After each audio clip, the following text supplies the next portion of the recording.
दोस्तों, हाल ही में देश की सबसे कठिन परीक्षा कही जाने वाली यूपीएससी सिविल सर्विसेज 2023 का रिजल्ट जारी कर दिया गया है।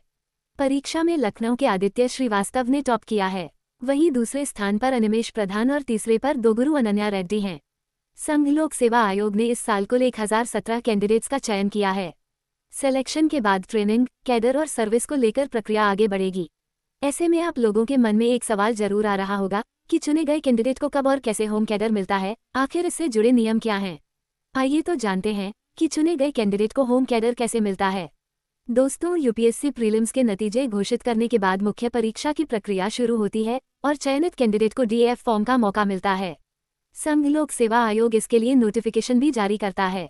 इस फॉर्म में कैंडिडेट को कैडर वरीयता भरने का ऑप्शन मिलता है। यूपीएससी परीक्षा में उत्तीर्ण होने के बाद कैडर अलॉट करते समय इसका ध्यान रखा जाता है। फॉर्म में जोन के लिए कैडर के लिए वरीयता भरने का मौका मिलता है।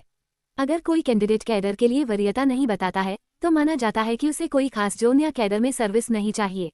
हालांकि कैडर को लेकर कुछ नियम भी होते हैं। ये रैंक और भर्तियों पर भी निर्भर करता है। मान लीजिए किसी राज्य में 30 युवा आईएएस बने हैं और उस राज्य में उतनी वैकेंसी नहीं है तो उन्हें दूसरे राज्यों में भेजा जाएगा। चूंकि ये सर्विस ऑल इंडिया के लिए है, इसलिए ये देखा जाता है कि एक राज्य में दूसरे राज्य के अधिकारी भी जाएं। वो राज्यों को समझे ताकि जब दूसरी जगह उनकी तैनाती हो तो वो अनुभव काम आए। अगर होम स्टेट में पढ़ाई के बाद वहीं नौकरी करेंगे तो देश के दूसरे हिस्से को समझने का मौका नहीं मिल सकेगा। आइए जानते हैं इसके लिए हमारे देश में क्या नियम है। होम कैडर अलॉट करते समय ये देखा जाता है कि कैंडिडेट ने जिस राज्य को चुना है वहाँ कितनी रिक्तियाँ हैं। अगर रिक्तियाँ होती हैं तो उन्हें होम कैडर दिया जाता है। ऐसा न होने पर उनकी प्रेफरेंस के आधार पर अगले कैडर में सर्विस अलॉट की जाती है। हालांकि कुछ सालों बाद उनकी होम कैडर में नियुक्ति भी की जा सकती है।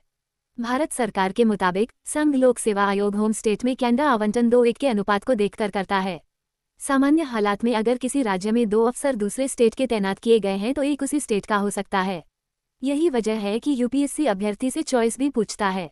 अगर रैंक अच्छी है तो चॉइस के मुताबिक होम कैडर मिल जाता है, लेकिन हर बार ऐसा हो यह जरूरी नहीं है। ये रिक्तियों पर तय होगा। जैसे टॉपर के राज्य में रिक्तियां ना हो तो उसकी पोस्टिंग वहां नहीं हो सकती। इस तरह किसी कैंडिडेट को होम कैडर उस राज्य की वैकेंसी और कैंडिडेट्स की मेरिट के आधार पर मिलता है। आपकी जानकारी के लिए बता दें कि देश के सभी राज्य 5 जोन में बंटे हुए हैं। यूपीएससी में सफल उम्मीदवारों को इसमें से ही एक जोन में दी जाती है। पहला जोन में है पंजाब, राजस्थान, हरियाणा, हिमाचल प्रदेश, उत्तराखंड। दूसरा जोन में है उत्तर प्रदेश, बिहार, उड़ीसा, झारखंड। तीसरे जोन में है मध्य प्रदेश, छत्तीसगढ़, गुजरात, महाराष्ट्र।